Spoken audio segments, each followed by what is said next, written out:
People, welcome to the newspaper breakdown. It's the 17th of the 2nd. Hope we're all shitting rainbows. Few news stories to get through. We'll start with Northern Ireland. The DUP continues to try to hold Northern Irish democracy to ransom and has now warned Rishi Sunak that the DUP will not return to power sharing if Northern Ireland is abandoned to the EU under any new deal Sunak is negotiating with the EU. The mad bastards at the DUP have laid down 7 conditions that the deal must meet in order for the DUP, who once took, of course, £1 billion to back Theresa May's Brexit deal, so you know they're truly on there with the morality and integrity needed for democracy, to be allowed them to continue democracy in Northern Ireland. At the moment, Stormort has been not working for a while, owing to the unwillingness of the likes of the DUP to power share, which is what you should be doing with the Good Friday Agreement. But as we've said in this before, in a previous story, the DUP do not like the Good Friday Agreement because the DUP are a pile of human waste that shouldn't be allowed near fucking democracy. The deal that Sunak is currently doing, because at the moment the current agreement signed by Boris Johnson, that was of course praised by Tories, by everyone, are oven ready bitches, that obliges Northern Ireland to observe EU law to avoid a border to the Republic of Ireland, which is one of the things that needed to happen. But the current deal that is expected to be signed imminently is expected to include a settlement on some eliminations for goods going from Great Britain to Northern Ireland, and a new desperate resolve mechanism. Not going to be the European Court of Justice in the first instance. So at the moment, one of the major problems that we have that people dislike is the fact that the European Court of Justice, if there is any dispute, the first place you go to is the European Court of Justice. Of course, everyone who likes Brexit and doesn't understand or are able to spell things like sovereignty, democracy, and whatnot, they dislike the fact that the European Court of Justice is the first place you go because it makes them feel small and insignificant. And no, I'm the man of the house. I'm the man of the house. As your fucking ex-wife's leaving you, your tiny cock in your fucking hand, crying, you tedious Brexit fuck. I'm not sure where that rant came from, but basically the ERG are on the side of the DUP, and the ERG are stupid fucks anyway. Too many stupid people who know too little are giving all their opinions and are actually having power to change people's lives. It's not right, it's not fair. Anyway, other news. Dame Vera Baird, the former victim commissioner, said that the release of sensitive details about the missing woman Nicola Bulley was as sexist as it comes. Baird condemned the release of medical info after they revealed that the victim had had significant issues with alcohol before she disappeared. Of course, what that type of information does is it makes everyone go, oh, victim probably did something, there's some victim blaming going on, it's probably them, we do not need to worry as much, it's just them, boo to them. The problem with this type of informational slip is that it risks harming future missing persons investigations, because what it will have is both the victim and family members will be more reticent to come forward with any information for fear that the police is going to leak it, and then the country, as it does, are going to shit on them and attack and wreck people's reputations and all of this sort of stuff. Everyone's going to be hashtagging and being vile and bullying and trolling because humanity's awful. That's why that's bad. Makes sense. She made a point that if it was a male victim, then they wouldn't be releasing this type of information. And I reckon I'd say I'd put a decent sum of money on that being the case. 100%. Or not, maybe not 100, but decent sum.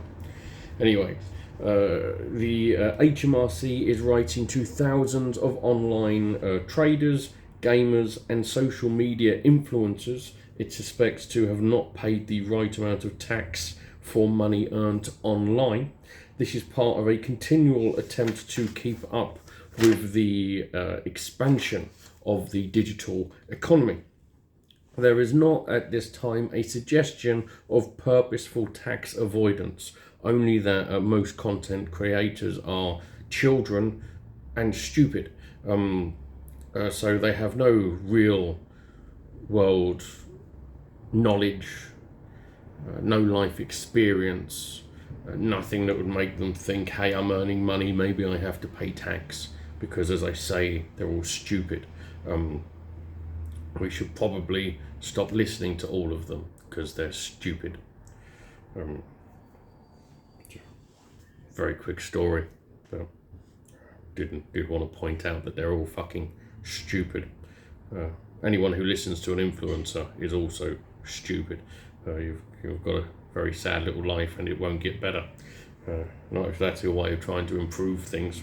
Talking about sad little lives, Liz Truss has attempted to regain some relevancy by making a speech in Japan saying that Taiwan needs to be given more arms and that the group of 7 nations need to agree to coordinate a package of sanctions against China if there is an escalation of military tensions around Taiwan. Truss also believes that democratic governments should be tougher on China. Problem is, I agree with her. I agree. You have to take China into account. Problem is, it's very complex and there's lots of things you have to think about. Lots of fucking little bastards, because it's all well and good started sanctioning China, fucking have it goes.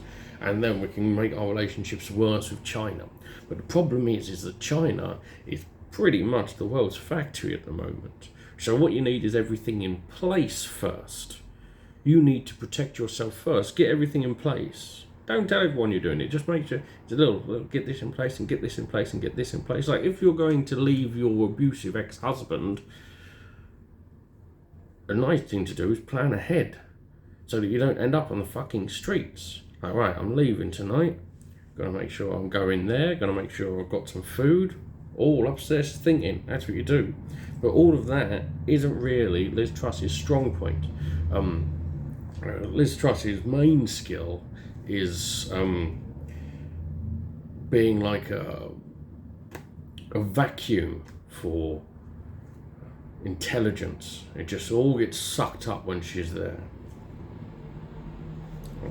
As I say, it's just her attempting to gain relevancy after 40 odd days of being PM. Hopefully she doesn't do the same as all the previous prime ministers that we've had that go around making millions off of speeches. Everyone just listens and no one asks them any important questions. Anyway, we've only got 2 stories left. So in the past 12 months, hospitals in England have what's that word? Recorded, that's it. So in the last 12 months, hospitals in England have recorded over 450 sewage leaks, placing patients and staff in danger. Good times. There is more evidence that shows that the idea that the government has put in all of the money into the NHS should always be taken with a pinch of salt, because what it doesn't take into account is not only how old some of our hospitals are, but also how many old and ill people there are, so that the money we're putting in at the moment, comparative to 20, 30 years ago, maybe a lot more in terms of like value, like monetary amount, but in terms of what's actually required if we were to keep up with what we were paying per head, per patient, that is much lower. Sewage leaking has also been found on cancer wards, maternity units, and A&E departments. The investigation also found cases of piss and shit flowing into hospital rooms and on the general wards as well. Sewage leaks had made entire hospital departments unsafe for patients and for making staff ill. So, at least on the plus side, if you've got piss and shit and sewage going past you in a hospital ward, you can close your eyes and picture you're near one of our beautiful British lakes. One of our delightful rivers that are also covered in shit. Final story, finally, we're going over to Iran. Over in Iran, there have been the most widespread demonstrations in weeks, with marches in multiple cities that mark the 40 days since Iran executed 2 men on charges relating to protests from last year. This all began, of course, at the death of Mahsa Amini on the 16th of September, 3 days after she was arrested by the morality police, and has now turned into one of the most serious challenges that Iran's theocracy has faced since 1979 with the Islamic Revolution.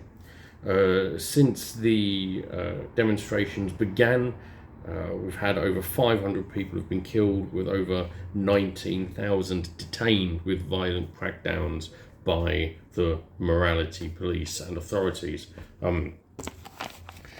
This is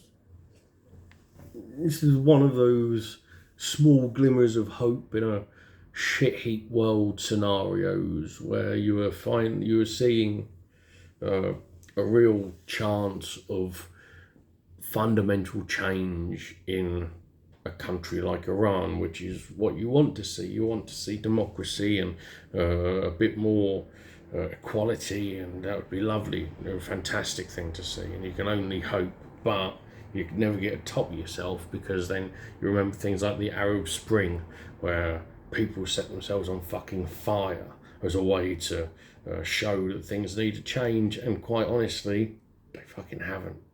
They haven't really. So, as though we can only hope. Anyway, as always, I don't do stuff on the weekend. I hope you enjoyed this, and I'll see you Monday.